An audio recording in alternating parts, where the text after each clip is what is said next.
Denham. Leno. Here. Leno here. Price. Here. Price here. Walters. Wolk. Here. Wolk here. Wyland. Yee. Here. Yee here. Thank you. We have a quorum to the members and to the public. Several items have been put over by authors. I'll announce those first, and then we'll go to Senator Negrete McLeod to take up her items. Those items put over: Senator Ashburn's SB 898, Senator Romero SB 956, Senator Negrete McLeod, SB 1124. Senator Wright, SB 1032. And all those items are put over. Okay. And Senator Negrete McLeod, you will start with SB 968? Correct. Thank you. Go right ahead. Thank you, Madam Chair and members. SB 968 is part of the Agenda 2010 job package and seeks to make it easier for displaced workers to complete approved job training through the California Training Benefits, the CTB program. I understand that this is a candidate for suspension. Yes, I would like to thank you and your staff for working with my staff to come up with amendments. I will accept those as author amendments. In terms of cost, our real goal is to minimize the burden of EDD by streamlining its approval process and establishing training criteria for the CTB program so that the deserving people receive their unemployment benefits while they improve job skills. While the department has not taken an official position, I know that they have some concerns about how this bill will actually work, and my staff and I are committed to continuing conversations with them to come up with a workable solution.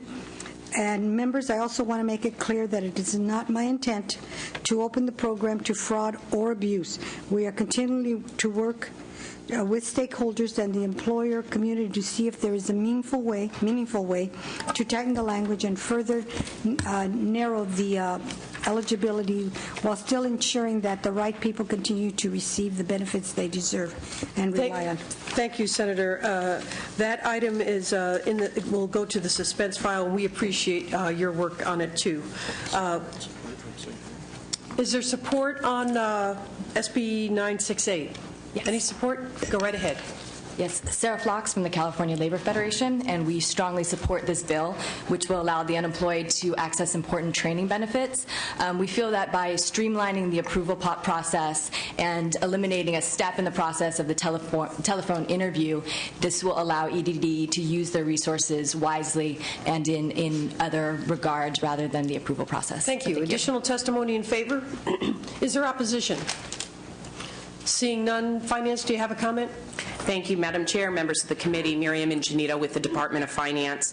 The bill would result in substantial but undeterminable costs to the general fund by extending the unemployment insurance eligibility. Currently, the UI Trust Fund is insolvent. Thus, any expenditure increases the amount that the general fund would need to repay to the U.S. Department of Labor, and we're looking at as much as $18.4 billion. Senator Cox. Senator Negrete McLeod, where's that money come from? Part of Finance says the fund is insolvent, and then in addition to that, they say it could cost as much as $18.4 million. Was that the number, 18.4 million? 18.4 billion. Excuse me. Billion, you said, with the B. Yes. Billion or million? B, with a B. B. So, you just made Senator Cox's question a lot longer. Well, no, ma'am, not really. The real question then is, Senator, I wasn't even sure where we're going to get the 18 million. I clearly don't know where we're going to get 18 million. That is the first time I heard the big B word. So, with our talks with them, we have never heard that. But I understand that we will get some money from the federal government, and so we hope that... As much as 18 billion? No. With a fund that's insolvent today? So, I don't mean to put you on the spot here now, but I'm trying to figure this out. Well, Like I said, this is the first time I've heard billion anywhere. Okay, thank you, Madam Chair. And Thank you. Senator Cox, this is, we'll take that opposing testimony if there is any. Oh, but there isn't. We heard from Finance. There are significant budget pressures in this bill. It is going to suspense. We'll have a chance to work on it further there. Right. So now, Ms. Negrete-McLeod, you're taking up SB 973 on imprisonment and parole. That's correct, Madam Chair. Madam Chair. This is also a candidate for suspense, members. Yes.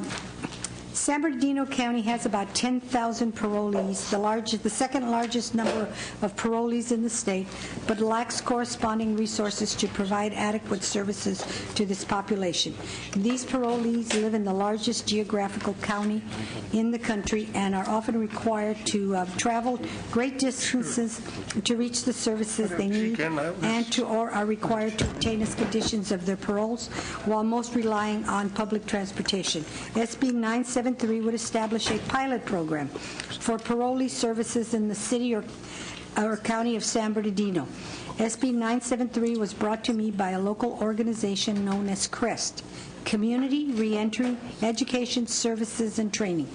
CREST is a large group of state, county, and local government and area nonprofit organizations who are trying to increase public safety and lower recidivism rates by establishing a single location where parolees can receive comprehensive services.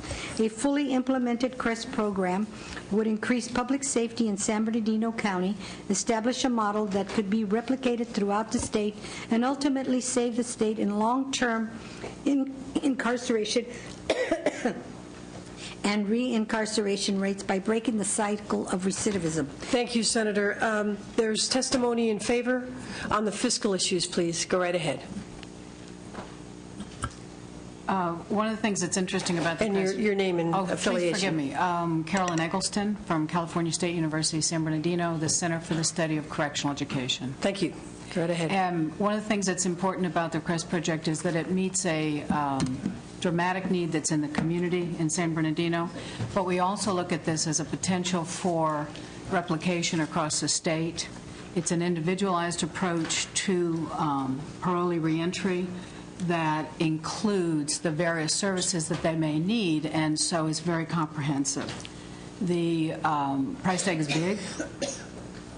At full capacity, we expect that we will be able to serve 1,000 parolees every year and 1,500 family members every year, and we're looking at a cost of $21.4 million at full capacity.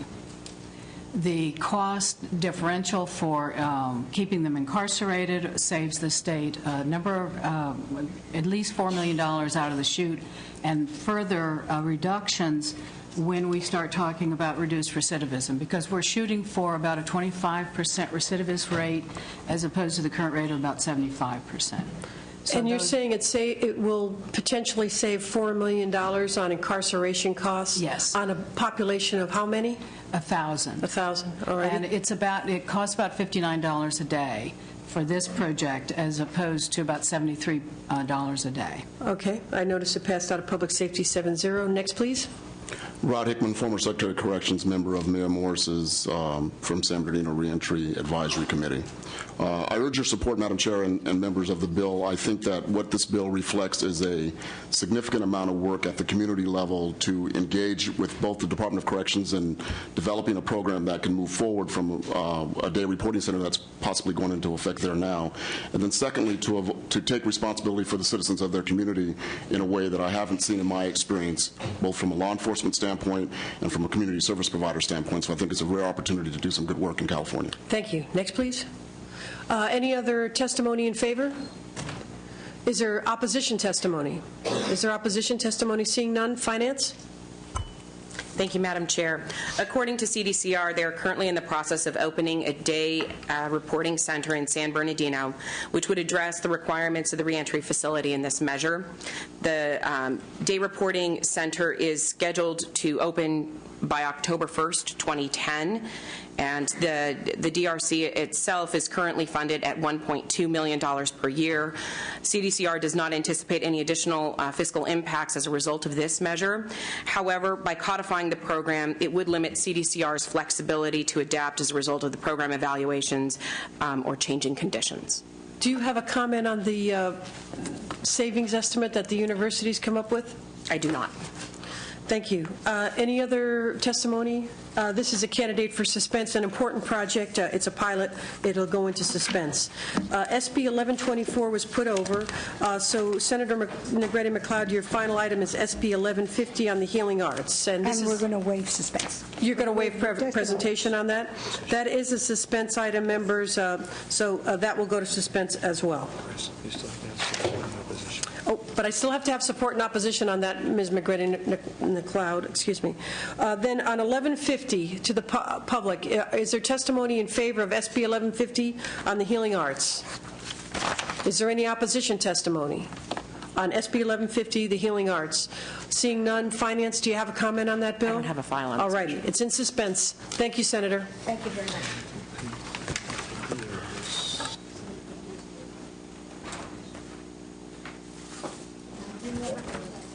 Senator Padilla, SB 1040. Welcome. Good morning. Welcome. Good morning, You're ready. Chair, members of the committee. We're ready whenever you are. Before you is SB 1040, which will enable the California And this is a due advance. pass, members, with amendments? Yes, Yes. as authors amendments, I Thank take you. Go right ahead. those recommended in the committee analysis. So 1040 will enable the Advanced Services Fund to continue to bring the economic benefits of high-speed internet access to all parts of the state. As reflected in the analysis, it has no general fund impact. This fund was established in 2007 and authorized for $100 million. Of that $100 million, $87 million have already been encumbered and in many instances leveraged with Recovery Act dollars at the federal level. This bill would authorize an additional $125 million to continue to deploy broadband to the underserved and unserved areas of the state, continue to allow us to leverage federal fund dollars, Recovery Act and otherwise, particularly in the context under the new FCC broadband plan. The amendments also remove the sunset to allow the fund to continue. I'd ask for your aye vote. With me today is Sonny McPeak from the California Emerging Technology Fund. Thank you, Senator Padilla. And the second amendment removes the continuous appropriation. Yes. Okay. Ms. McPeak, welcome. Go right ahead. Thank you, Madam Chair, Mr. Vice Chair, members of the committee. It was on, it wasn't up. I'm Sonny McPeak with the California Emerging Technology Fund. We support and actually sponsor this legislation, joining the California Public Utilities Commission. I think you have before you more than 20 letters from regional consortia, rural and urban, who have been very active engaging civic leaders, community organizations that generate the applications to the California Advanced Services Fund and also to the federal government. And the data shows that cost effectiveness of those applications relates to that kind of citizen engagement, community-based effort. So I'm here to answer questions, but thank you for your time and ask for your aye votes. Thank you, Ms. McPeak. Any additional testimony in favor? Is there any opposition testimony to SB 1040? Thank you, Senator Leno. We have a motion from Senator Leno. Finance, do you have a comment on this? The bill would require $637,000 from the California Advanced Services Fund in 6 positions, and 4 positions starting in 2010-11 and $527,000 CASF funds from 2011-12 through 2015-16. And we would just note that the funding would require the continuation of the surcharge imposed by PUC on retail telecommunications customers during a time of high unemployment in the state and resulting in consumer economic distress. And then finally, we just note that there is a performance audit on the program that is due December 31st, 2010, and it may be more appropriate to wait on extending the bill until we've had the evaluation. Questions or comments, members? We have a motion. Call the roll, please. Kehoe? With amendments. Aye. Kehoe, aye. Cox? Aye. Cox, aye. Alquist. Aye. Alquist, aye. Corbett. Aye. Corbett, aye. Denham. Leno. Aye. Leno, aye. Price. Aye. Price, aye. Walters. Wolk. Aye. Wolk, aye. Wyland, yea. 7 to 0, and we'll hold the roll open for the absent members at least for a little while. Thank you, Senator Padilla. Thank you, Ms. McKee.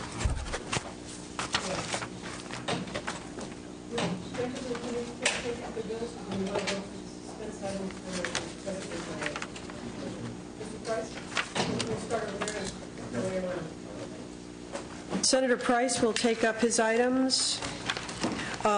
There are two, SB 957 on Cal Grants and SB 1108 on public contracts. SB 957, Senator Price, you want to start there? Yes, I will. On the Cal Grants, and I understand there are recommended amendments. Yes, Madam Chair, and I'm happy to accept the committee amendments as outlined in the analysis, and I thank the committee staff for their diligent work. Excellent decision, Senator Price. That takes away the suspense issues. So correct. This would become a due pass as amended, because Excellent. those amendments take care of the costs. Okay. Go right ahead. Senate Bill 957 requires the California Student Aid Commission strategically to direct Cal Grant seed funds to recipients seeking occupations with high employment demand, high growth potential, high wages, or the importance to California's strategic initiatives. Current law requires the Commission to administer the Cal Grant seed funds to help students who are pursuing occupational and technical training with tuition, fees, and related costs. However, current law is silent on how to best prioritize the awarding of Cal Grant seed funds. In Senate Bill 957 requires the California Student Aid Commission to give priority in awarding these Cal Grants to those pursuing occupations or technical training in areas that meet at least two of the following criteria. 1, high employment need, high employment salary or wage projections, or 3, high employment growth.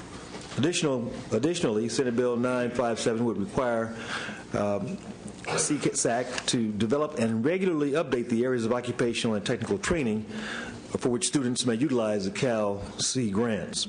This requirement will ensure the alignment with the state's dynamic economic needs. Members, this is an important measure that seeks to utilize limited Cal Grant seed funds in a way that will help provide the most economic bang and benefit to our citizens. I respectfully ask your aye vote. And with me today are Lori Nazareth from the California Student Aid Commission to address any questions that you may have. And is there any testimony in favor? Go right ahead. Good morning. Lori Nazareth from the California Student Aid Commission. At a time when unemployment is at a record high of 12.5%, it's extremely important that our state does everything necessary to keep new and current students in college or career training and on track to certificate or degree completion. You bet. And to promote access for those who need to retrain or augment their education to be able to compete for these high-need, high-growth jobs. These are commitments that the Student Aid Commission shares with Senator Price and commitments that the Cal Grant C supports. Cal Grant C recipients currently attend all 109 California community college campuses who are, as you know, in the process of a workforce development initiative that will ensure that students have access to high-need, high-growth, high-wage career training programs at a low cost. Our Cal C recipients also attend 48 different for-profit institutions at over 100 different California campuses, where the colleges are able to accelerate their programs and accommodate alternative class schedules.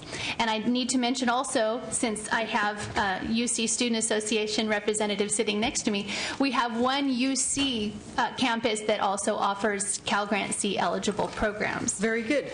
Next, please. Good morning. My name is Clay Stingles-Edwards. I'm the Legislative Director for the UC Student Association, representing the over 200,000 UC undergraduate, graduate, and professional students. Although the UC does not have many Cal Grant C recipient students on campus, as an organization that strives for the overall equality and affordability of higher education, we strongly support this bill. We believe that in the current job market that we are needing 1 million additional jobs, that this bill will not only help ensure that, but it will also make sure that California's youth have an opportunity to receive the education that they deserve. And with that, we strongly strongly urge your aye vote. Thank you. Any additional testimony in favor? Is there any opposition testimony? Seeing none, Finance, do you have a comment? I don't have a file. Senator Cox has a comment, and then I'll take a motion. Thank you. Senator Cox. I just wanted to, as I look at this bill, Senator Price, it appears that this bill was introduced based upon the premise that the Cal Grant Cs are not being awarded to the students seeking training in high-demand fields. Is that correct? Well, my understanding is this is a way to just further focus that. As you know, the C grants are limited to those seeking occupational training. And so it was the understanding, my understanding is that this will provide some additional focus. There certainly are some who take advantage of that, but we want to provide some additional incentive. It's just my understanding. Let me just ask the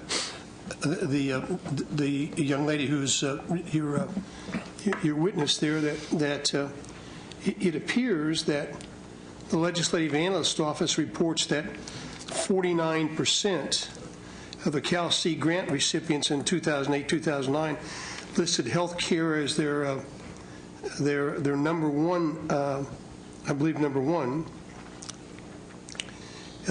Top 10 fields are health care, which occupy the first four.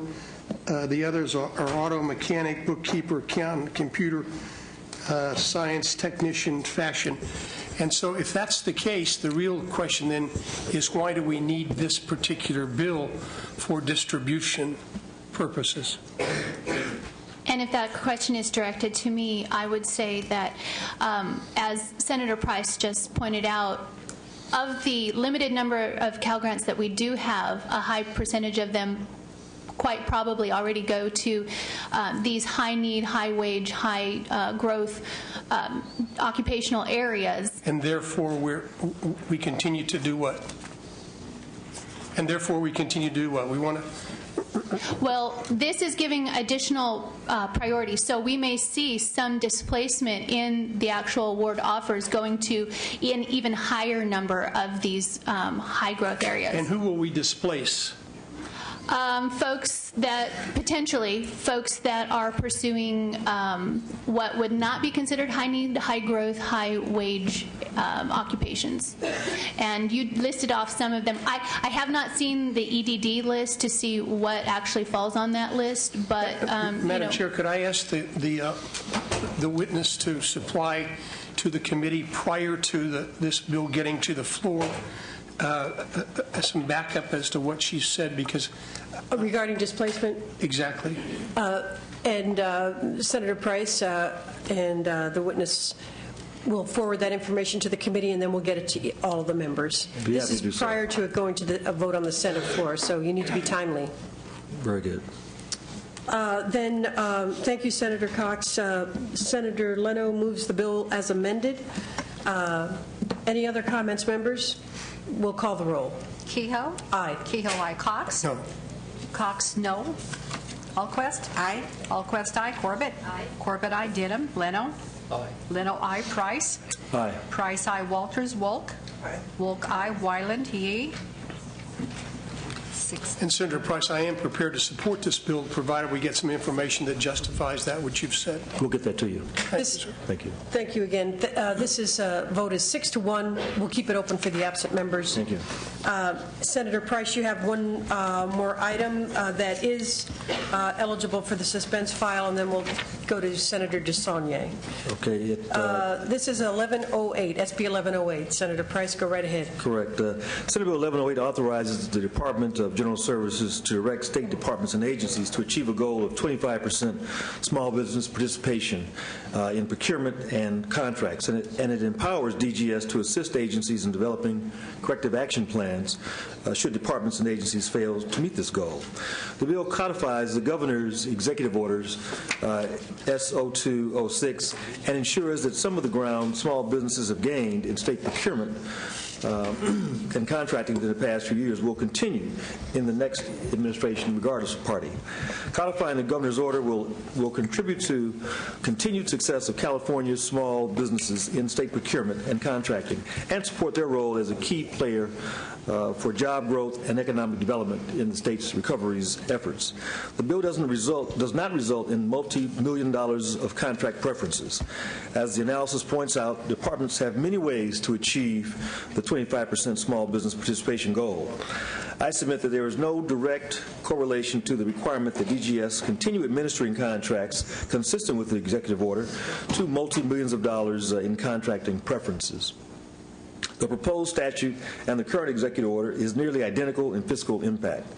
The costs to administer the provisions outlined in the bill are minor and affordable, as DGS is currently administering certain similar provisions. I respectfully ask for your aye vote. Thank you, Senator Price. Is there testimony in favor? Yes, thank you, Madam Chairwoman, members of the committee. Michael Shaw with the National Federation of Independent Business. We're here in support of SB 1108. We believe that promoting and maintaining a strong small business participation in state procurement both provides jobs in the state of California, but also, equally importantly, provides a good value to the state. Healthy competition will help keep prices under control. Thank you. Thank you. Additional testimony in favor? Any opposition testimony? Seeing none, Finance, do you have a comment? The Department of Finance estimates that the bill would not have a significant fiscal impact. Pursuant to the Governor's Executive Order S-0206, issued on March 29, 2006, agencies have been directed to achieve 25% small business participation. Agencies not achieving this goal and agencies outside the Governor's authority that did not observe the Governor's Executive Order will be impacted fiscally, but to the extent that impact is unknown. Thank you. This is an important bill. It does meet the criteria for suspense, but Senator Price, we're going to continue to work on that in the meantime. So this SB 1108 goes to the suspense file. Thank you, Senator. Thank you. Senator Correa is in the audience, so members, if you'll sit tight, we'll take the members who have come by, and then Senator DeSaulnier will be next. Senator Correa, you have 3 items. The SB 951 is a due pass. We'll start there. Okay. Due pass. This bill extends sunset date on mobile home manufacturing home communities code enforcement program. The new sunset date will be 2017.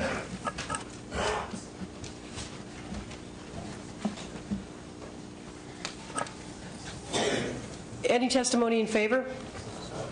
Any opposition testimony to SB 951? Finance, do you have a comment? The Department of Finance is neutral on this measure in that it extends an existing program which would generate about $527,000 in 11-12 and $1 million annually thereafter. All righty. Senator Leno moves to do pass. Any comments? Call the roll, please. Kehoe? Aye. Kehoe, aye. Cox? No. Cox, no. Alquist? Aye. Alquist, aye. Corbett? Aye. Corbett, aye. Denham? Leno? Aye. Leno, aye. Price? Aye. Price, aye. Walters? Wolk? Aye. Wolk, aye. Wyland? Yee? 6-1. 6-1. We'll keep that open for the absent members, Senator Correa. And now you have SB 967 on public contracts. I'm going to waive presentation on that one. All righty. We'll go to support and opposition testimony. Support testimony on SB 967. Randy Hicks of California Alliance Retired Americans. We support this legislation because we believe that more businesses will help stay in the state, which will help which will actually pay for itself. I realize what finance has said in this bill, but we believe that keeping businesses in the state gets people working, which generates tax revenues, and it is better for the state of California. We also believe that in the long run, we're hoping that the state of California will have revived itself and it'll even bring more additional income in. So we're, for California Alliance Retired Americans, for those reasons, we are in support of this measure. Thank you. Additional testimony in favor? Thank you. Any opposition testimony to SB 967? Any opposition? Finance, do you have a comment? That even though the bill states that DGS must absorb this within existing resources, DGS estimates that it would require additional funding of $1.3 million annually and 10 AGPAs and 2 supervisors to administer these contracts. So this is not an absorbable workload. All righty. It meets the criteria for suspense. Any comments, members? Then it is in the suspense file, Senator Correa. And we will take up SB 1019 on subdivision security. This is also a suspense item. Madam Chair, I would ask that you not put this on suspense, but rather keep the item moving forward so we can continue to work with those that have concerns with this issue. This bill simply removes a sunset of an existing law. The sunset was put on AB 1460 back in 2005.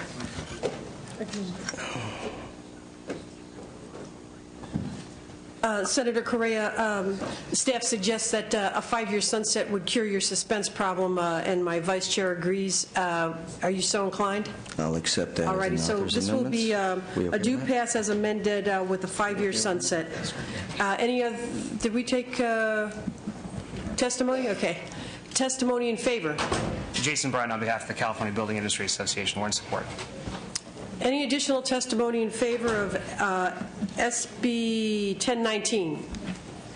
Any opposition testimony to SB 1019 on subdivision security?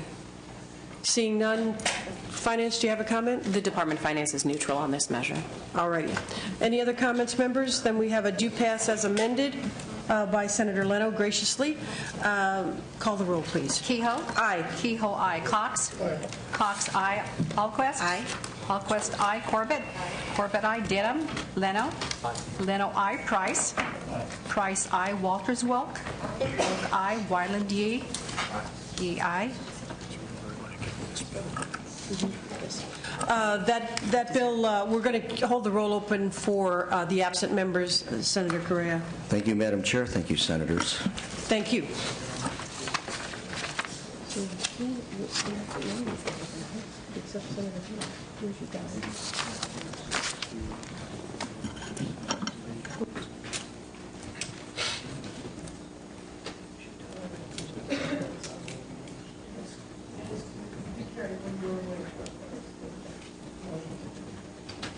I can just get a helmet. Senator Hollingsworth will take the leader, please. You have 2 items.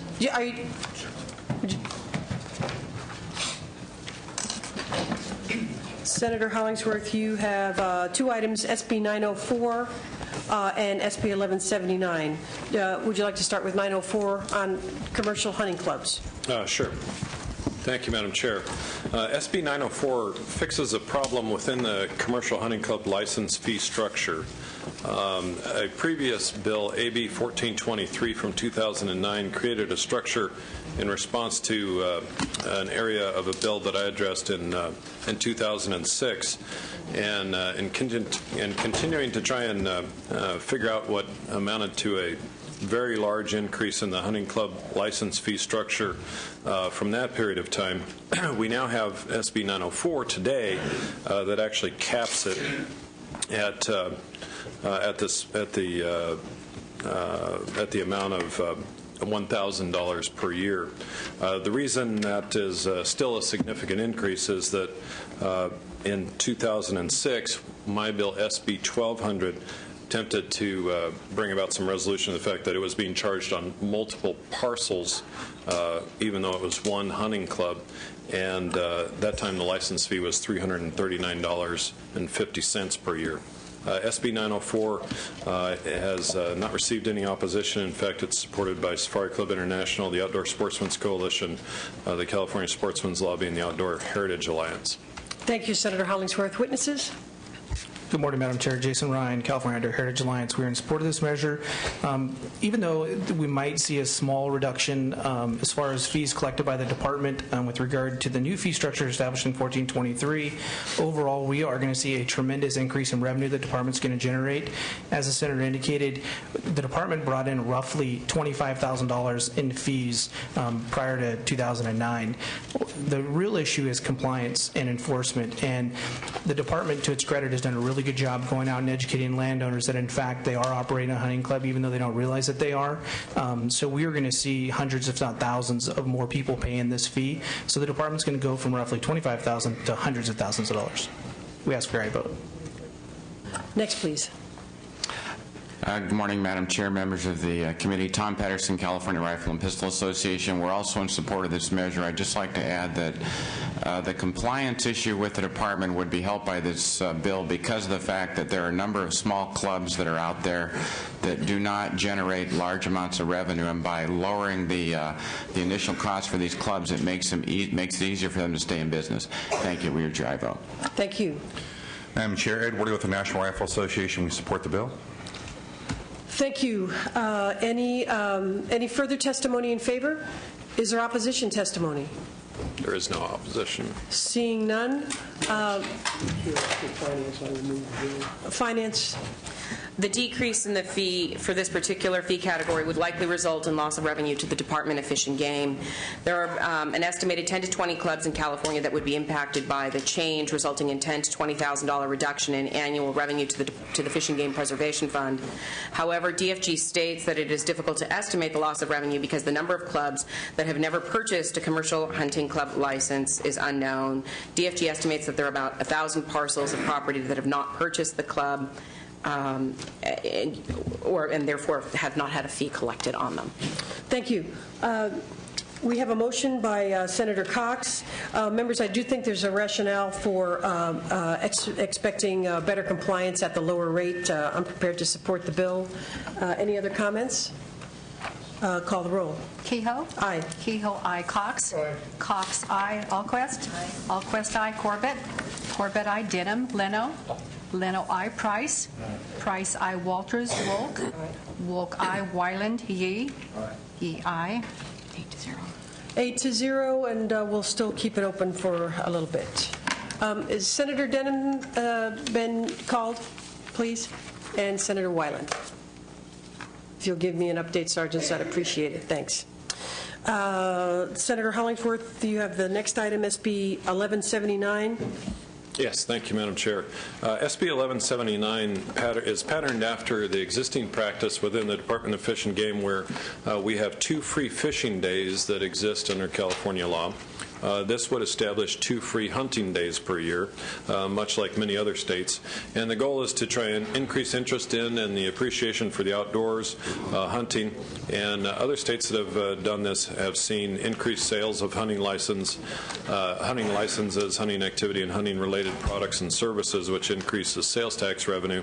That also is the goal here, is to increase the interest in hunting and the outdoor sports, which will result in an increase to the state's bottom line as well.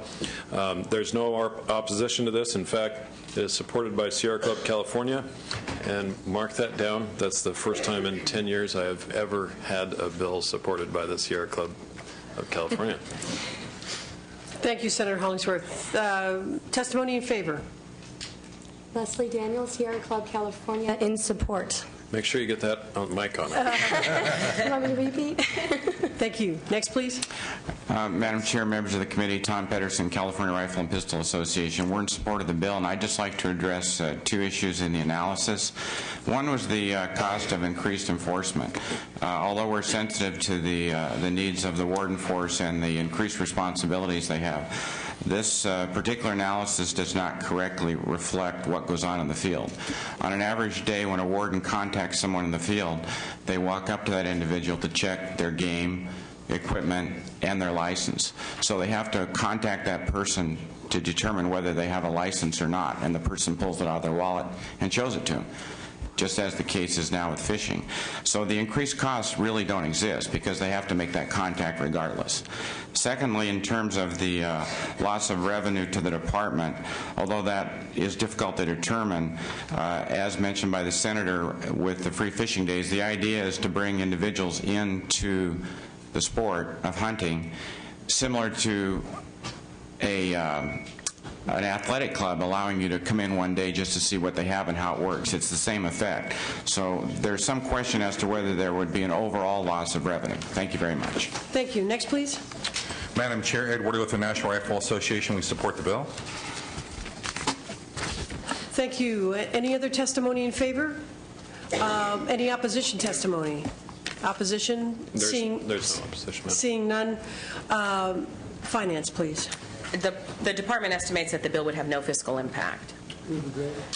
I have a motion from Senator Cox. I think the staff analysis is correct and is suggesting that if even only 1% of licensed hunters elect not to purchase and go to the free days, that there would be costs. I put it over the suspense file. I would like to see it go to suspense, but I'm happy to call the roll if you choose. Madam Chair, maybe you could just have staff talk about their conclusion. I don't reach the same conclusion that staff has reached in this outline, simply because, in fact, it looks to me like it's going to, in fact, create greater revenue, greater participation. And when you have greater revenue and greater participation, then, in fact, you have more revenue generated for the Fish and Game folks as the department, and it just kind of goes in that direction. Thank you, Senator Cox. Mr. McCarthy, you want to go into a little more detail on the last couple of paragraphs? Brendan McCarthy's Appropriations Committee staff. The department does not have very good data on how often hunters use their licenses and tags, but there is anecdotal evidence that suggests that there are a good number of hunters who are only able to get out into the field 1 or 2 or 3 days a year based on their schedules. And so there is a concern, at least, that for some of those hunters, the logical decision may be not to buy a hunting license and simply go out on the free days. The extent to which that will happen is unknown, but if even 1% of hunters who are currently licensed did that, then there would be enough loss of revenue for licenses and tags to meet the suspense threshold. Although you are right to point out that over the long term, the bill may increase participation in hunting, which could increase revenues down the line. Madam Chair, if I just might, we're speculating about human behavior, and we ought to listen to the experts who are familiar with the sport and where it's been tried in other states. And where it's been tried in other states, they have not seen a decrease in sales. They've seen an increase in sales of licenses. And I'd point out that it doesn't make sense that a licensed hunter would give up their license and then have to go with another licensed hunter for only 2 days a year. And it's not as though people who've been hunting a long time are going to take advantage of this, because it's a limited number of species that they could hunt. It's sort of the newcomers that would be taking advantage of this because of the species that you can hunt. Thank you, Senator. I would say the committee and I am happy to continue to work with you while it's on suspense, but I support it going to suspense. Senator, I think the best approach for you this morning is to send it to suspense and spend a lot of time with Senator Keogh. You might want to take her out on a free day. I would if I could. So you're walking in front of me. Well, we won't have the former vice president with us, don't we? Right. We're all safe. All righty. Thank you, Senator Cox. Senator Hollingsworth, we will work with you. So this item is going to suspense. Senator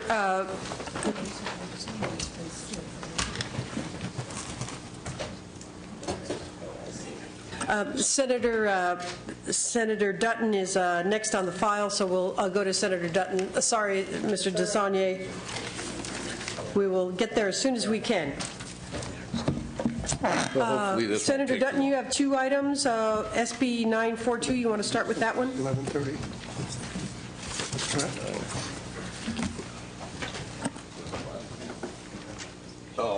That one, we're going to waive presentation on that one? You are waiving presentation on SB 942? Yes. Regulations and the review process. Is there testimony in we'll go to testimony anyway. Okay. Testimony in favor of SB 942? Sir, are you in favor of 942? No, he's here on SB 1155. All right. Is there any opposition testimony to SB 942?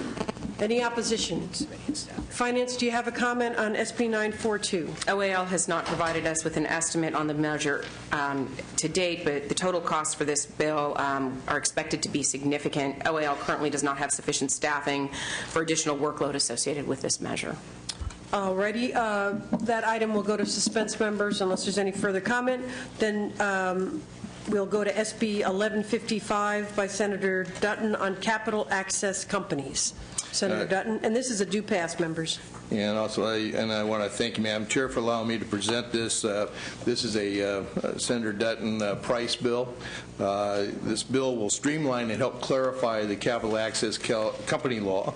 Existing law is so complex that 10 years ago when it passed, frankly, nobody to date has bothered to try to take advantage of this program.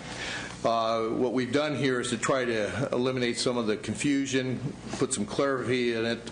It should not have any impact to general fund.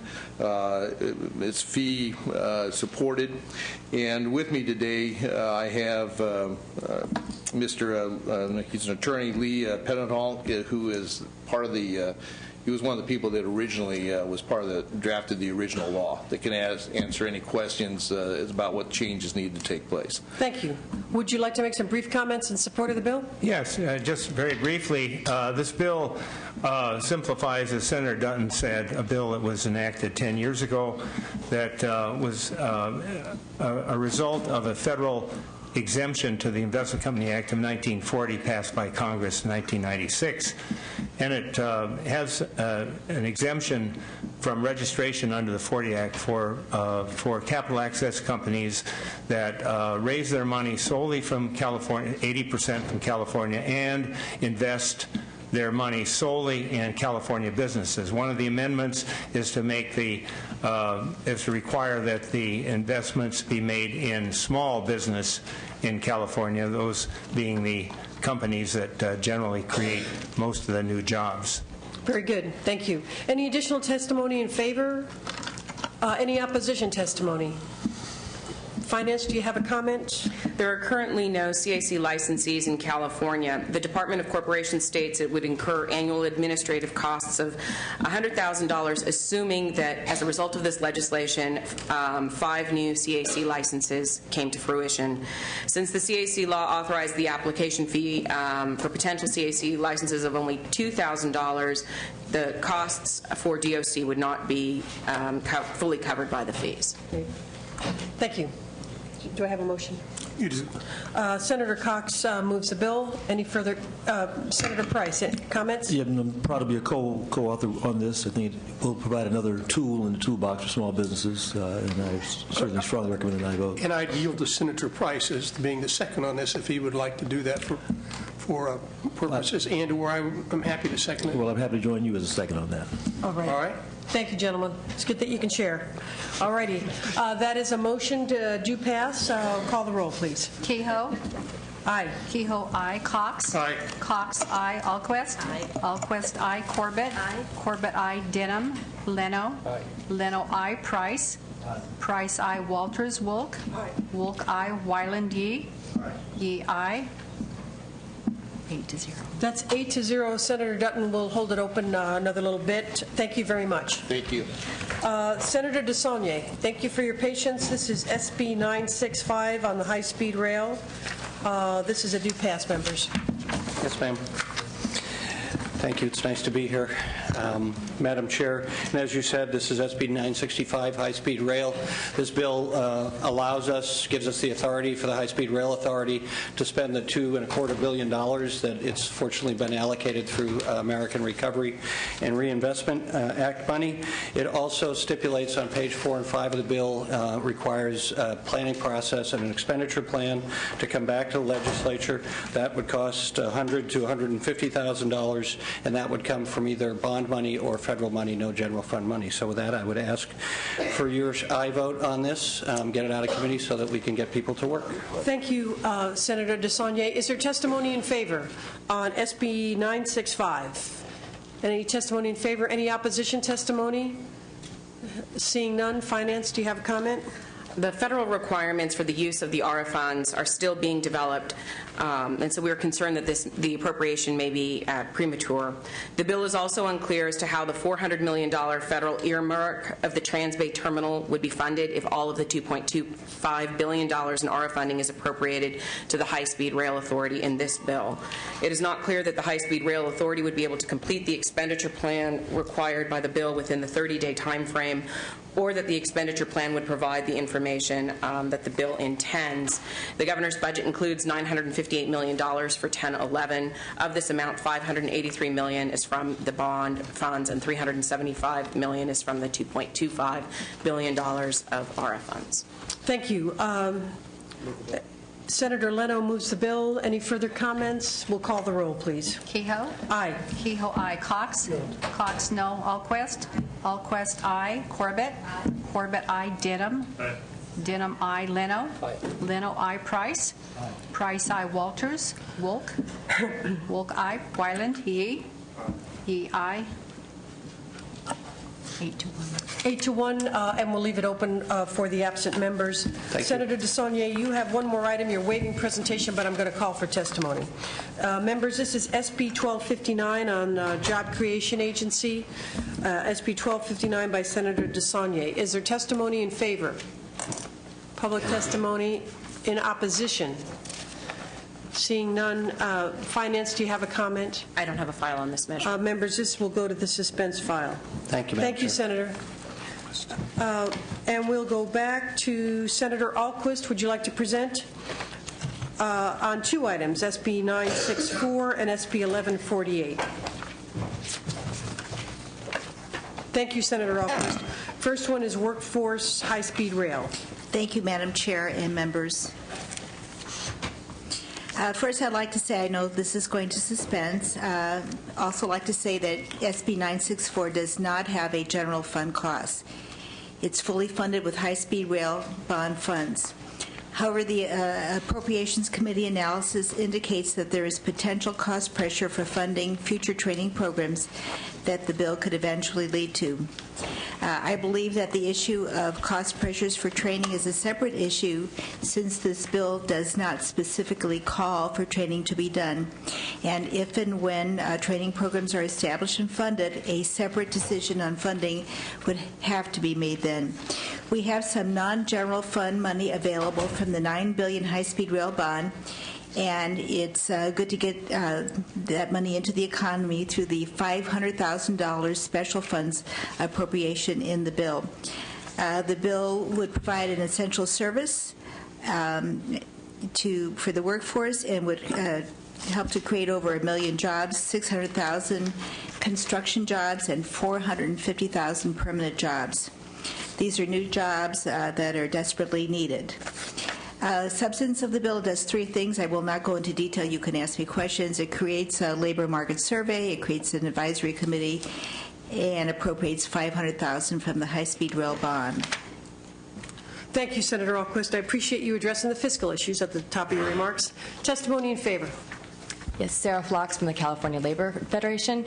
We strongly support this bill, which will make sure that we have the skilled workers we need to build high-speed rail, and most importantly, to be able to spend the $2.25 billion that we got from the federal government on the timeline. As was pointed out, this does not put pressure on the general fund. It comes out of the 10% of the high-speed rail bond for planning. And we also agree with what the senator said. Nothing in this bill says that we need to provide the training programs. What this does will coordinate the existing apprenticeship and training programs that we have to make sure that workers are trained in the appropriate skills to build and operate high-speed rail. Thank you.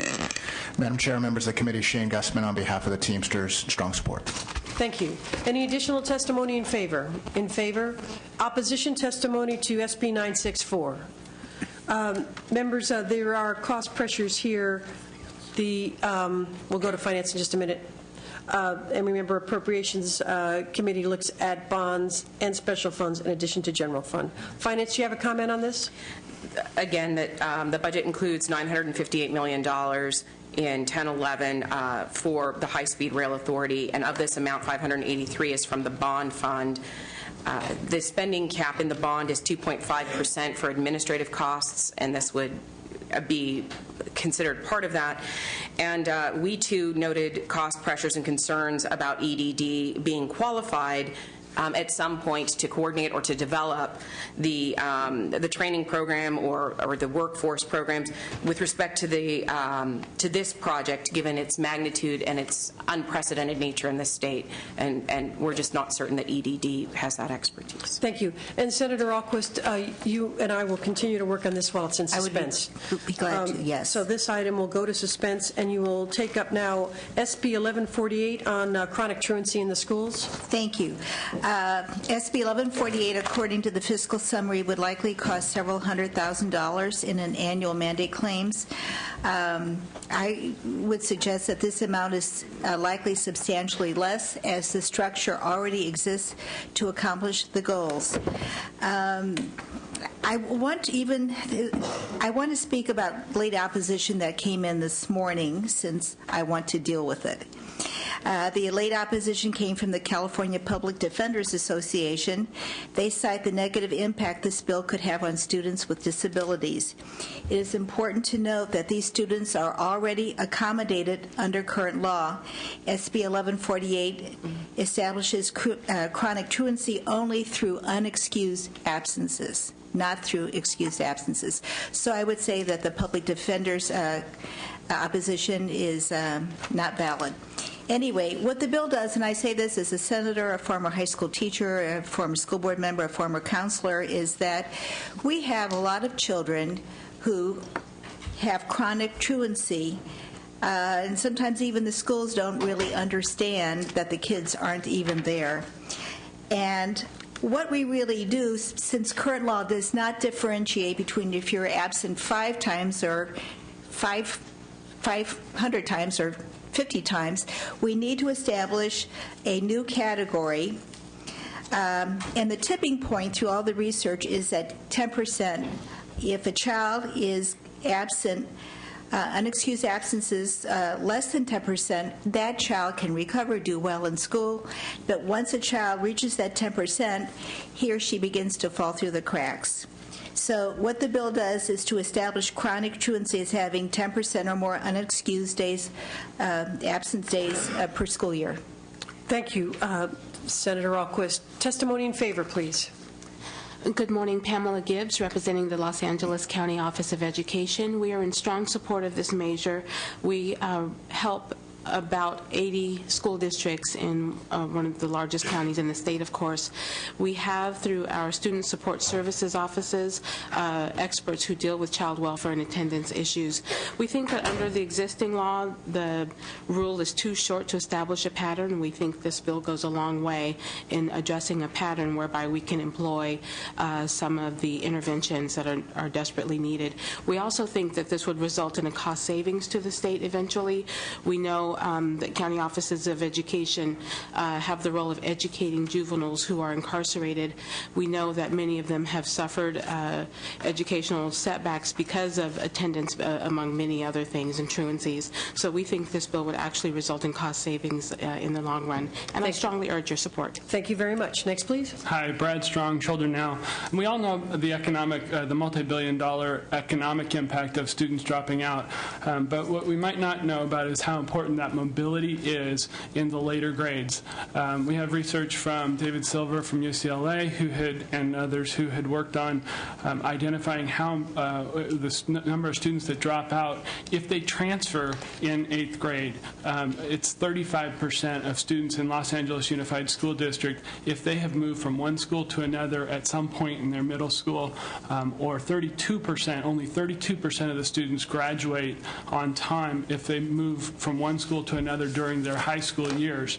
So the importance of making sure that these students that are the most at risk in terms of, they have a risk factor, that they are chronically truant, that if they move to another school, that information should move with them so that that receiving school knows that there's a significant academic and potential for dropout with this student. Thank you.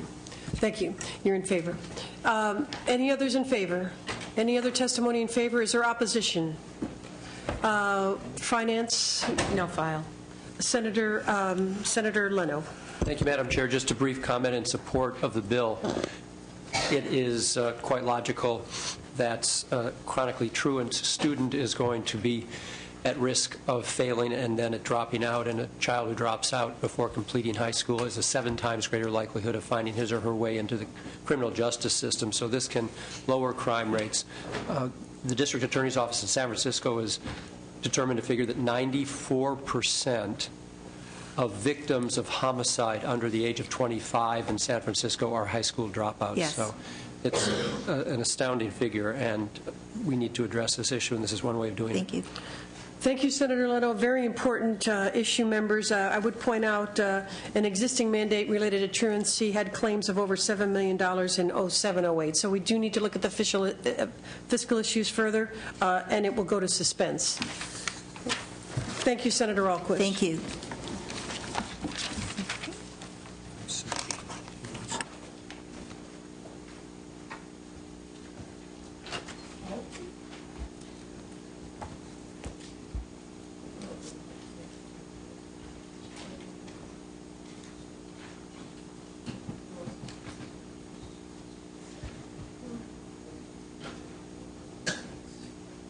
Members, Senator Simitian has asked for all of his items to be put over. There's 4 on the second page.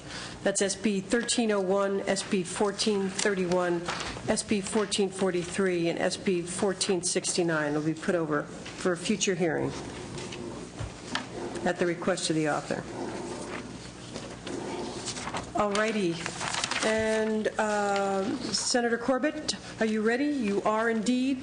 2 items, SB 970 and SB 1365. We do have some members that have to present. Senator Calderon and Assemblymember Solario, we're expecting presentations, please. If you would come to the committee room at your convenience. Senator Corbett, SB 970 on pre-election day voting.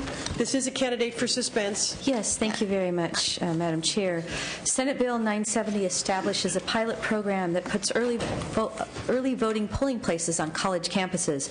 2 University of California and 2 on our California State University campuses can be selected as sites. When student leaders came to me with this bill proposal, I thought this was an innovative idea to engage our younger voters and participating in our democracy, and I'm very happy to facilitate their engagement in our process. The 4 locations will be chosen by the Secretary of State and county registrars. Participants will report back to the legislature for their findings on the effectiveness of the program. My office has been working with the Yolo County Clerk, Freddie Oakley, who has provided helpful comments to address concerns brought by county elections officers. For example, some counties are already equipped to handle early voting polling places at a remote site. And there is no mandate in this bill that counties who are not interested in participating will have to. Early voting does already exist at remote locations and many of our counties, and for example, city halls. And these are examples that are an indication that the security issues that have been brought up can be addressed, and that early voting can work and can be feasible. Finally, early voting often costs less than traditional election day voting, and the Pew Center study shows that early voting provided a 24 to 30% savings in the running of regular elections. I do know that this is a candidate for suspense, and I will use the opportunity while the bill is on suspense to continue to work with our county officials on any issues that may be remaining. I have with me today a couple of students who would like to testify in support, Thomas Candelario and Samantha Calderon, both from Cal State East Bay. Yeah. Thank you, Senator Corbett. Go right ahead. Thomas Candelario. I'm also with the California State Student Association, which represents the 450,000 students of the California State University. Welcome. Thank you. This bill allows for students to engage civically in an environment they're comfortable with. Considering that many of our students come from around the state onto campuses, they're not familiar with their surrounding environments. So it's kind of important that they're allowed to participate civically in an environment that they're comfortable with. And it's also important that a lot of them have their voice heard, considering the implications of the budget and what it means to them as students, and that they have their voice heard in the selection of the candidates that are going to represent their voices on these issues. Thank you. Next, please. I am a student at large. A little bit louder. I'm a student at large, and I'm also in favor. And your name, please? Samantha Calderon. Okay. I do want to stress that this is actually very convenient for students, as I am a student who lives on campus, do not have a car, and it does become difficult for me to leave my campus to do such important things as this, and it would be very convenient and also beneficial for students to promote them, to tell them to vote, and this would be in their faces more, because if they do live on campus, they will see the signs that say the vote, and they will go out and do it, since it is convenient and it is right there for them to do. Thank you very much. Next, please. Hi, my name is Marilee Danila. I'm from Cal State Long Beach, and so I'm also with the California State Student Association. I think, and we're in support of it as well. We have 35,000 students on our campus, and we actually had an experience with, we had a council member come on a panel in one of our classes and actually said that students don't matter because they don't vote. And so I believe that this bill will really expand the opportunity for students to voice their opinions and actually give them more opportunity to register to vote. And so Thank you very much. Very good. Any additional testimony in favor? Any opposition testimony to SB 970? Opposition? Seeing none. Finance, do you have a comment? According to the Secretary of State, any costs resulting from the reporting requirements in the bill would be minor. However, existing law already permits counties to set up early voting and to set up polling places on college campuses. By requiring certain county election officials to set up early voting on campuses, the bill could result in a reimbursable state-mandated program, which could result in significant costs to the general fund. Additionally, we note that the California Association of Clerks and Election Officials has expressed serious concerns with the measure, stating that it could be costly and lead to confusion, frustration, and disenfranchisement. There are a number of issues that complicate the establishment of early voting sites at the campuses. Thank you. We will continue to work together on the bill while it's in suspense. Senator. Glad to work on all those issues, and thank you for allowing our student leaders an opportunity to speak today. Absolutely. And then you have a second item, which is a due pass members, SB 1365 on consumer products and public safety. Yes, Madam Chair. Briefly, Senate Bill 1365 will allow the Department of Toxic Substance Control to enforce our toy safety laws. This bill is a practical approach to enhance the success of our toy safety laws that have passed from their this bill passed from Policy Committee with bipartisan support. DTSC currently has sworn peace officers who enforce our lead jewelry laws. DTSC has worked to pull jewelry with lead off store shelves all over our state, protecting consumers from lead's dangerous effects. This bill is practical because it will ease constraints on these peace officers so that they have the opportunity, while conducting their enforcement activities, to also protect us from toxic toys. Senate Bill 1365 should not increase costs because DTSC can work within their existing resources to enforce our toy safety laws. DTSC has an active enforcement team that already does this testing, and DTSC will be able to recuperate costs from enforcement with penalties against groups that are violating our toy safety laws. With me today is Bill Alayed from the Environmental Working Group in support. Thank you very much. Hi, Mr. Elliott, how are you? I'm good, thank you. Good morning. Bill Alia with the Environmental Working Group. We support the bill. It appears it can be done cheaply, too, and it's very important to protect kids from these toxic materials. Thank you. Very good. Next, please. Leslie Daniels, Sierra Club, California. We support keeping toxins away from our children. We do have laws on the books that should protect them, but without enforcement, we're clearly not getting those laws complied with. We know that from reports that came out this winter about toxic teddy bears with lead in them and cadmium in jewelry. So we know this for a fact that we need some enforcement. DTSC has that capability. It can be done quite affordably, and we need to restore consumer confidence, because as a parent, you can't protect your children. There's not information out there so that you can make that determination. Thank you. Thank you. Any other testimony in favor? Any opposition testimony? Opposition? Seeing none. Do I have a motion? Senator Leno, is there opposition? Thank you. Senator Leno moves the bill. Call the roll, please. Kehoe? This is, excuse me, SB 1365. Kehoe, aye. Kehoe, aye. Cox? Cox, no. Alquist? Alquist, aye. Corbett? Aye. Corbett, aye. Denham? No. Denham, no. Leno? Aye. Leno, aye. Price? Aye. Price, aye. Walters? Wolk? Wolk, aye. Wyland? Yee? Yee, aye. 7 to 2, and we'll keep that open for the Thank you, absent Madam members. Chair. Thank you, members. Senator Calderon and Assemblymember Solario should be headed to the committee room to present on their bills. Meantime, Senator Leno, I think you have the next presentations. Is that right? Yes. Senator Leno has 2 items, SB 1254 on contractors' workers' compensation, and SB 1472 on unemployment insurance with shared work. Senator Leno. Thank you, Madam Chair. The purpose of the bill is to... this is 1254. 1254, to address the underground economy, specifically those contractors who may be licensed, may be unlicensed, but are not providing their employees with workers' compensation insurance as required by law. And these contractors who are not providing workers' compensation use that advantage in getting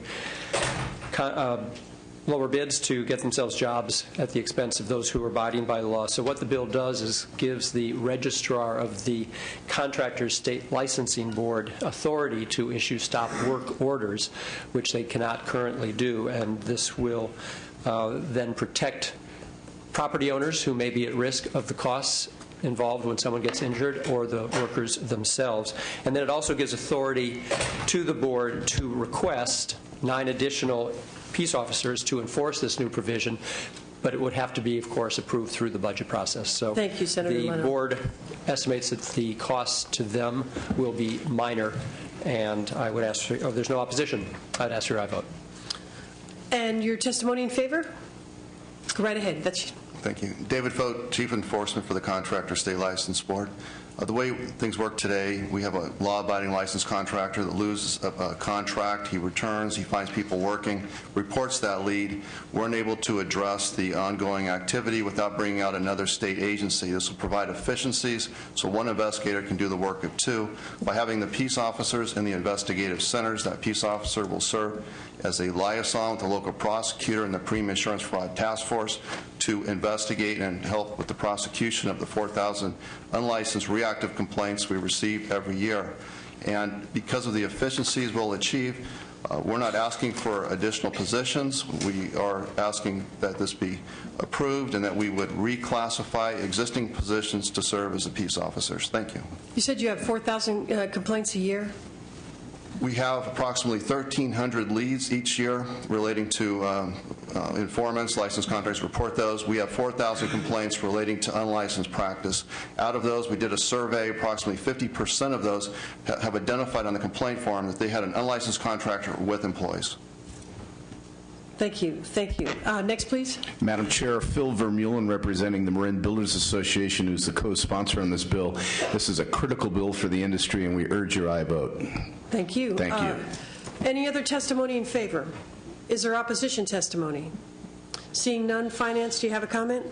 We concur with DCA's estimated costs, $27,000 to the Control Licensing Fund in 10-11 and $53,000 annually thereafter. Additionally, the bill could result in minor revenue increases due to the maximum citation of $10,000. Thank you.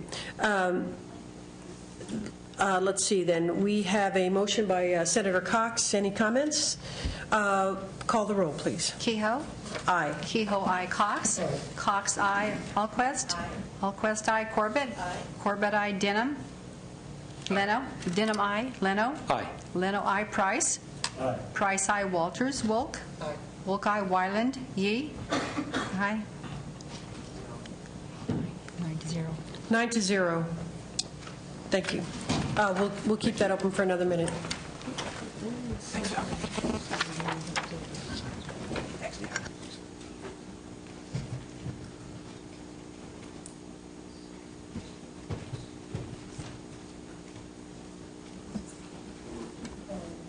Senator Leno, thank you for waiting. SB 1474 on unemployment insurance. 1472. Beg your pardon? Yes. Thank you. Which is a part of the Pro Tem's Agenda 2010, and it would require EDD to develop and implement an outreach plan so that we can better educate employers about our work sharing program. Work sharing program, first of its kind in the nation, established by the state of California back in 1978. Same year that I started my small business, though I had no idea of this work sharing program. And what it does is allows an employer to cut someone's work hours back rather than fire them altogether, so the employee continues to work part-time but can also access unemployment insurance benefits. So it's a win-win-win for the employer, for the employee, and also for the state. So when the economy is coming back and the employer needs the employment enhanced again, they don't have to start from scratch, and they can just bring that employee who's still on board back to full-time. I would ask for your vote. Very good. Senator Woke moves the bill. It's a due pass, members. Is there testimony in favor? Seeing none. Opposition testimony on SB 1472. No opposition. Finance, do you have a comment? EDD would be able to absorb these costs in their existing program. Thank you very much. Any comments, members, on the motion by Senator Woke? Call the roll, please. Kehoe? Aye. Kehoe, aye. Cox? No. Cox, no. Alquist? Alquist, aye. Corbett? Corbett, aye. Denham? Leno? Aye. Leno, aye. Price? Aye. Price, aye. Walters? Wolk? Aye. Wolk, aye. Wyland? Yee? Aye. Yee, aye. 8-1. And we'll keep it open. Thank you, Senator Leno. I think Assembly Member Solario, members will go to the last item on the file to take up Assembly Member Solario's, this is an action item, a due pass on correctional facilities, SB 552. Thank you, please go right Madam ahead. Chair and members. I'm pleased to announce, as you know, that the CDCR and the President Court Receiver have come to resolution on a plan regarding the appropriate number of new medical and mental health beds needed in our state's adult prison system. This bill is an urgency bill that would help implement that resolution. AB 552 would allow AB 900 bond funding previously authorized for building new infill beds to also be used to build beds and treatment spaces serving inmates with medical and mental health needs. It also authorizes bond money expenditure for the renovation of facilities. As the analysis states, this bill will result in substantial savings. Passage of this legislation will also allow for the construction of the Stockton facility at an existing site. As you know, too, not only will it help with the beds in the system, but will also create many jobs to help improve our economy. Also, the negotiated construction plan will fully satisfy one of the primary requirements necessary to achieving the goal of restoring the control of the prison health care system to the state of California. Enactment of this, as such, will be a significant step toward the conclusion of the federal receivership. I do have representatives from CDCR to speak to you and answer any questions you may have. Thank you. We'll take the testimony in favor, please. Hi, I'm Darby Kernan with the California Department of Corrections and Rehabilitation. We're here in support of this bill. We see it as a technical cleanup to AB 900, which will allow us to use infill funding for medical and mental health construction. By doing this, we are allowed to get a clean bond opinion and allow us to move forward with our construction. I have Dean Borg, our Director of Facility Planning, Construction, and Management here to answer any technical questions you might have. Okay, any other testimony in favor? Dean Board with Facility Planning Construction Management Program from CDCR, and I can answer any technical questions you have. All righty. Joyce Hayhoe, representing the California Healthcare Services, also known as the Receiver's Office. We are in support of the bill. We believe this is a very important bill that allows the Receiver's Office to come together with corrections to have a fully integrated construction plan that would be satisfied within the existing funding for AB 900, so we don't have to come back and ask for additional funding in the future. Obviously, the state of California is in dire straits fiscally, and we see this as a good compromise for the state of California. Thank you. Madam Chair, Phil Vermeulen, representing the engineering contractors, in strong support. Thank you. Thank you. Members, are there any comments? Senator Woke moves the bill. Any comments or questions before we let the witnesses go? Any additional testimony in favor? Is there opposition testimony? Seeing none. Finance, you have a comment? The Department of Finance is in support of this measure. Very good. We have a motion by Senator Woke, and we'll call the roll, please. Kehoe? Aye. Kehoe, aye. Cox? Aye. Cox, aye. Alquist? Aye. Alquist, aye. Corbett? Aye. Corbett, aye. Denham? Leno? Aye. Leno, aye. Price? Aye. Price, aye. Walters? Wolk? Aye. Wolk, aye. Wyland, Yee? Yee, aye. 8-0. That bill is out. Thank you, members. Thank you, Mr. Solario. And I saw Senator Calderon. Thank you for responding. You have 2 items, Senator Calderon. One is headed to suspense. You have SB 1131 and SB 1242.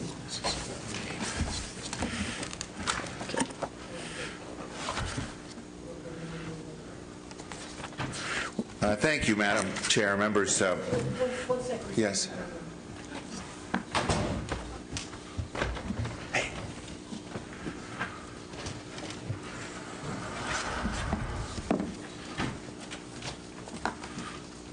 Which one are you here for? Okay. Oh, sure. I'll do that. Senator Calderon, so you're taking up 1131. And members, if you look at this analysis, you'll see that it may meet the criteria for suspense.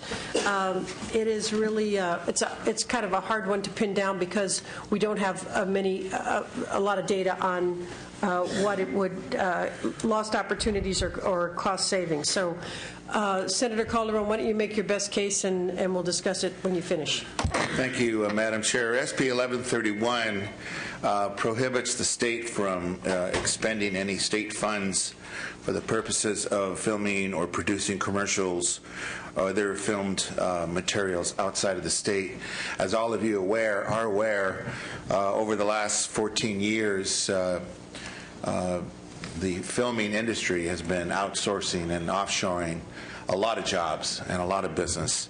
And while we're working on that side of the problem with some incentives for the movie production to stay in California, which is billions and billions of dollars. This is a small step that we need to take in terms of protecting at least state jobs and those that can be controlled, those projects that can be controlled by the state. As noted in the analysis, 1131 costs are small and undeterminable.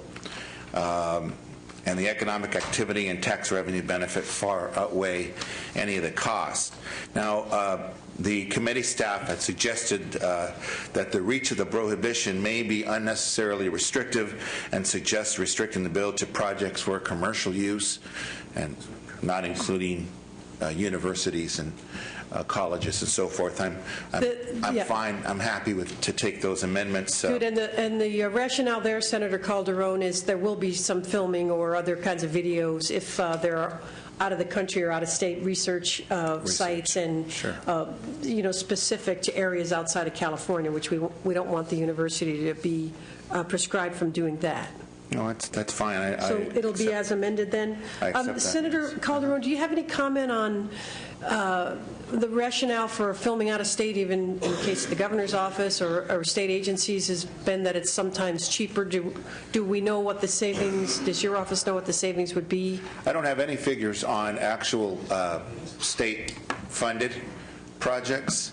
I can tell you that in the filming industry, the movie industry, after releasing the first $100 million of tax credits last year and 64 projects, we created $1.15 billion in jobs and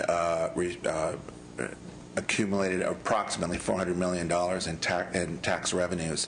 So all I can tell you is I'm sure that people are leaving or filming outside of the state because there hasn't been any incentives to stay here. Therefore, it's more costly here by default than to film out of state where they're offering incentives. So the idea is if we offer more reasons for people to stay here, it's going to become more cost effective. So obviously the industry feels that it's a little bit better cost-wise for them to go out of the state, and we're going to try and change their minds. Thank you. Senator, is there testimony in favor? Any testimony in favor? Any opposition testimony on this? Finance, do you have a comment? That there are no anticipated fiscal costs with this bill. To the extent that these commercials or film materials are currently filmed outside of the state is unknown.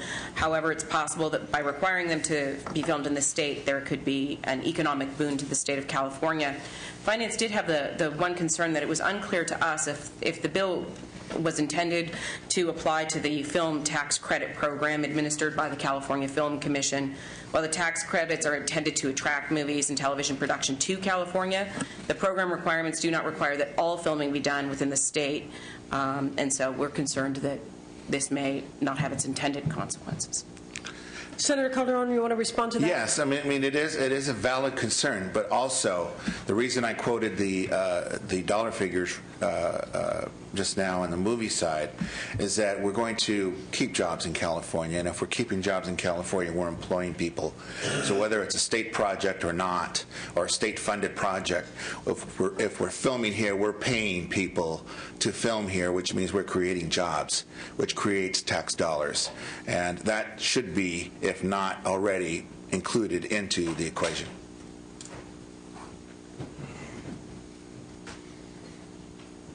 We'll work with finance on that. I'd like to get a little more clarification on what your thoughts on that are. But members, with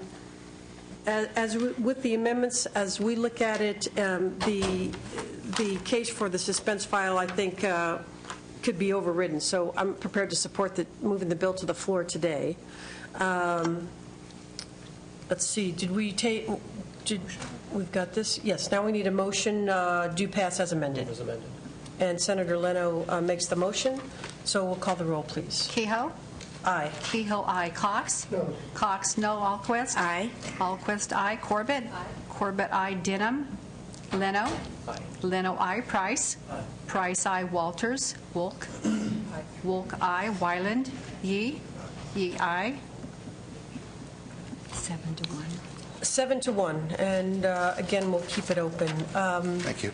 And then, Senator Calderon, you have SB 1242. This is a due pass, members on insurance and guarantee association. Go right ahead, Senator Calderon. Thank you very much, Madam Chairman, and thank you, members. SB 1242 is extremely important. It merely extends the borrowing authority of the California Insurance Guarantee Authority for 2 years so that SIGA's expectation of increased claims over the next 12 months doesn't force it to borrow early. Early borrowing imposes carrying costs and does not make sense if the funds are not immediately needed. I ask for your aye vote. Thank you, Senator Calderon. Testimony in favor. Madam Chair and members, John Norwood on behalf of the California Insurance Guarantee Association. We're the sponsors of the bill and support the bill. This just provides us some flexibility aimed at keeping bond costs to a minimum. I appreciate your aye vote. Thank you. Thank you. Next, please. Russell Nowak on behalf of the American Insurance Association. Strong support. Thank you. Thank you. Any other testimony in favor? Is there opposition? Seeing none, do I have Senator Cox moves the bill. Any further comments? We'll call the roll. Kehoe? Aye. Kehoe, aye. Cox? Aye. Cox, aye. Alquist? Aye. Alquist, aye. Corbett? Aye. Corbett, aye. Denham? Leno? Aye. Leno, aye. Price? Aye. Price, aye. Walters? Go ahead. Wolk? Wolk, aye. Wyland? Yee? Yee, aye. It's all right. Then I got to do my bill when you come back. All right. 8-0. 8-0. We'll keep it open. Thank you, Senator Calderon. Thank you very much. Members, we're going to go to the top of the file now and go through the wave presentations. I know some are committee members, but I think we can go move this quickly. And then I'll take up one item of my own that needs a vote. And I think that'll be it. Senator Oropesa has a number of items at the top of the file. I'll call out for public testimony. They're all slated for suspense. SB 836 on breast cancer screening. Is there testimony in favor? Is that okay? Testimony opposed? Finance, do you have a comment? The Department of Public Health estimates that the bill would cost approximately $86 million in general fund. If 2.1 million eligible women seek screening services through this program, the bill would result in approximately $296 million of general fund costs annually to the program. Any other comments? It goes to suspense. SB 1052 by Senator Oropeza, electronic waste in state agencies. Testimony in favor. All righty, and if there's opposition testimony, you can get ready also. Very briefly on the fiscal issues. Welcome. Just wanted to say Leslie Daniel, Sierra Club, California, in support. Thank you very much. Any other testimony in favor? Opposition? Finance. DGS and Cal Recycle indicate the cost to implement this bill would total $352,000 in 10-11 and $562,000 ongoing, and require 2 new positions and 3 new positions to each of the respective departments. Alrighty, that meets the criteria for suspense. Next item is SB 1066 by Senator Oropeza, Corrections and the Inspector General's Office. Is there testimony in favor? Is there opposition testimony? Finance, you have a comment? The Office of the Inspector General estimates that the bill would require $539,000 in general fund in salaries and benefits and $60,000 general fund for travel. Additionally, CDCR estimates that the costs would be $600,000 general fund annually to them. All righty. That is going to suspense also, members. I encourage you to jump in if you have any questions. SB is 1067, Oropeza, Juvenile Justice and Recidivism. Testimony in favor. Opposition testimony. Finance. The annual costs associated with this bill are estimated to be about $250,000. That is going to suspense. SB 1233, Confidential Address Programs. Is there testimony in favor from the public? Opposition testimony. Seeing none. Finance. The Secretary of State indicates that the costs resulting from this bill would be negligible.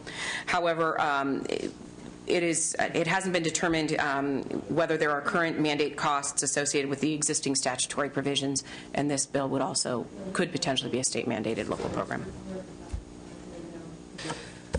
That was SB 1233. All right, that is headed to suspense. And next and final item from Senator Oropeza is SB 1326 on the California Conservation Corps. Testimony in favor. Opposition testimony. Finance. The bill would result in additional expenditures of $25 million from the e-waste account and $5 million from the tire fund. And the tire fund is in a structural deficit at this time. Thank you. That is headed to suspense also. Senator Liu asked to waive presentation on her 2 items. That is SB 907 on federal funding information. Is there testimony in favor of SB 907? Is there opposition testimony? Finance, do you have a comment? We note that the 2010-11 governor's budget proposes to eliminate OPR and to transfer the portion of its functions to other state agencies. And we note that the workload requirements for the office would be classified as state operations. Thank you. That is going to suspense. Senator Liu also has SB 1126 on student transfers. Is there testimony in favor? Opposition testimony? Finance? No file. All righty. That is going to suspense as well. And members, the next item is my own, SB 911. It is the annual claims bill for the Department of Justice. It would appropriate $840,000 to pay 2 claims. The Department of Finance, I'll let her speak for herself, but I understand is in support. Madam Chair, would you like Mark LaForestier is here from the department if there's any questions. You're welcome to stay right there if you want. And members, does the gentleman have any comments that he wishes to make?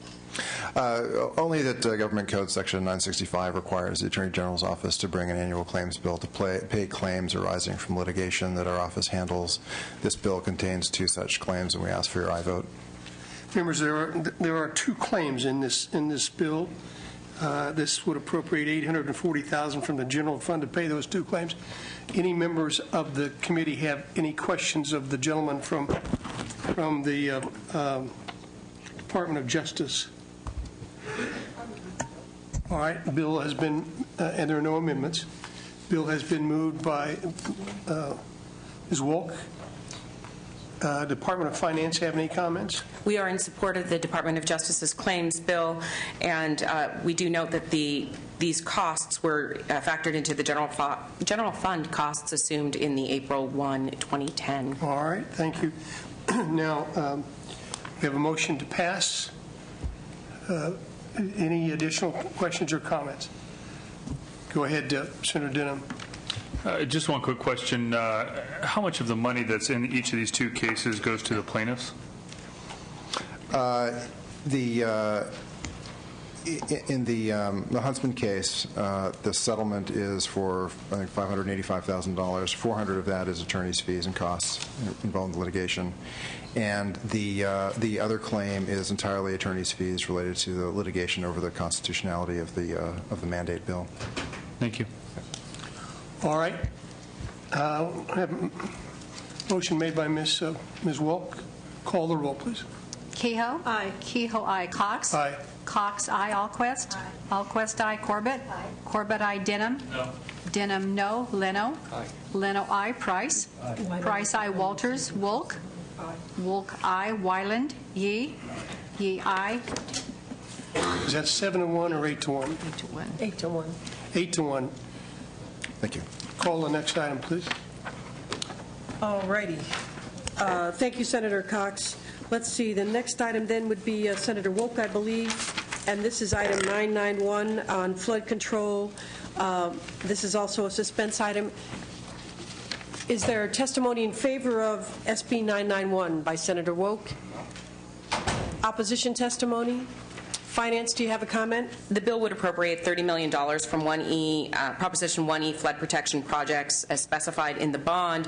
The governor's budget did not propose additional funding as the appropriation from SB 8 in the 7th extraordinary session we believe is sufficient for the anticipated workload for projects in 2010-11. Thank you. That is headed to suspense. Next item is Senator Huff, SB 993 on Highway Route 66 in the city of Claremont. Is there testimony in favor? Opposition testimony? Finance? 993, sorry. The bill would result in one-time costs for the Department of Transportation to bring this section of road into good state repair. These costs would depend on the terms and agreements of the final negotiation between the city and Caltrans. No agreement has yet been reached for this, but the criteria is that it cannot do the relinquishment unless it has favorable terms. All righty, that item is going to suspense. And next we have Senator Hancock's SB 1061, the San Francisco-Oakland Bay Bridge. Any public testimony in favor or opposed? Seeing none, Finance.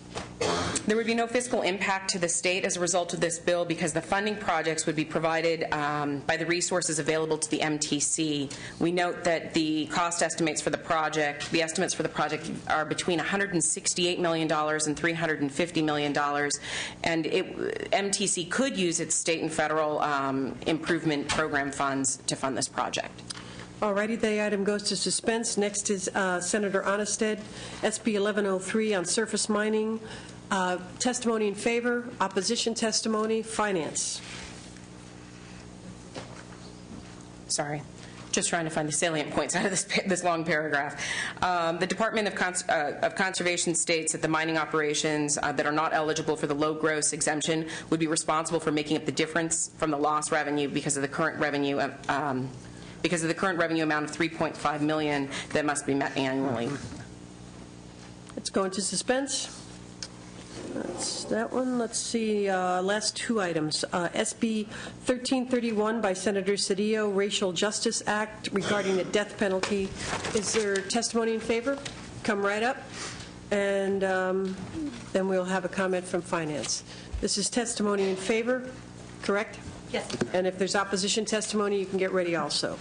On SB 1331, will you state your name? Yes, Diane Segura, Public Advocates. We're in support. All righty. Thank you for your brevity. Opposition? Seeing none. Finance? Could result in unknown but potentially significant general fund costs for the courts. Thank you. And it goes to suspense. And finally, Senator Steinberg has the longitudinal pupil achievement, SB 1357. Oh, Testimony in favor? Yes. Diane Segura, Public Advocates, are in support as well. All righty, thank you. Any other testimony in favor? Is there opposition to SB 1357 by Senator Steinberg? Seeing none. Finance? No file. All righty. That item goes to suspense. Thank you, all members. That's the end of the file. Oh, yes, we have to close some roll calls. Madam Chair, before you do that, can I just thank Julie for, Julie is in our appropriations staff, and she is, I don't remember the exact number of years, Julie, that 3. Julie has been 3 years with the appropriation committee. She's going to the dark side. Uh-oh. She's coming over to our caucus? No, she's going to the Assembly Republican. She's going to Ooh, that is... Mr. Gaines' office, and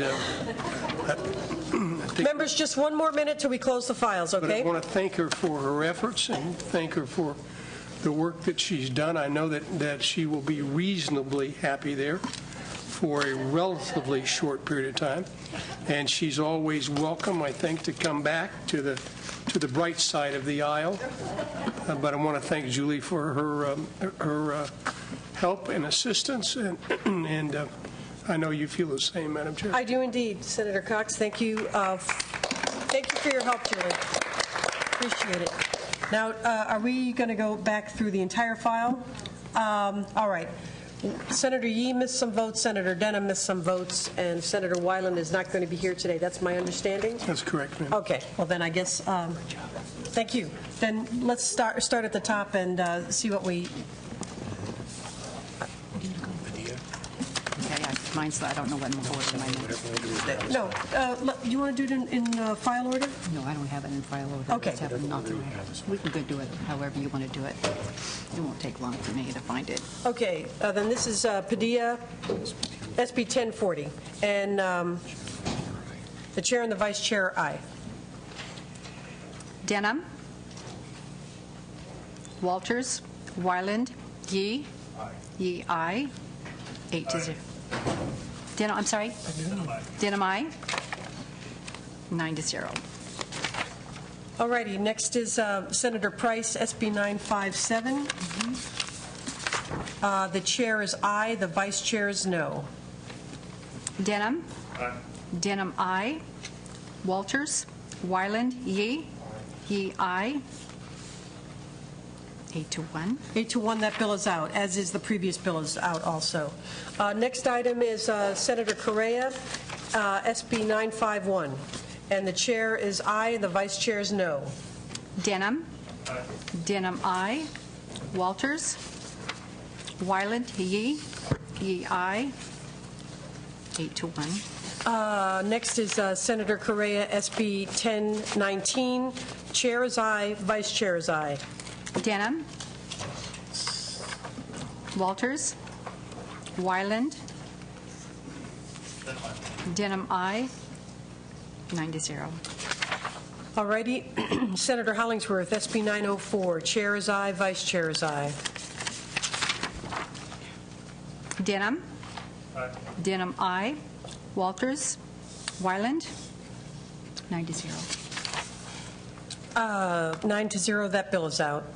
This is SB 1155 by Senators Dutton and Price. The chair is aye, and the vice chair is aye. Denham. Aye. Denham, aye. Walters. Weiland. 9-0. 9-0, and that bill is out.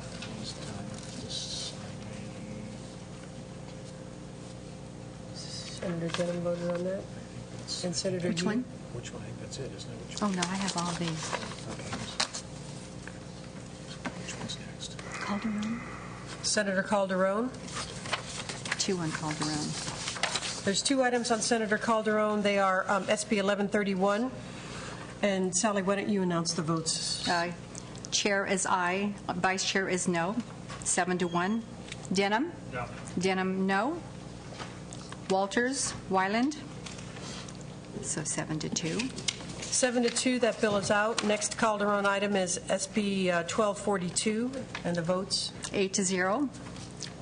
Both chair and vice chair are aye. Denham? Denham, aye. Walters? Wyland? 9-0. All righty, that bill is out. Next is Senator Corbett, and it's item 1365. And the vote? Chair is aye. Vice chair is no. 7-2. Walters? Wyland? Still 7-2. 7-2. 7-2, and that bill is out. And the next one is Senator DeSaulnier, 965. And the votes are? Chair is aye. Vice chair is no. 8-1. Walters and Wyland. It's 8-1 still. Walters and Wyland are not going to be here, so I think we have all those votes. all right. We want to just go through and make sure. So we've got Senator Denham and Senator Yee on everything.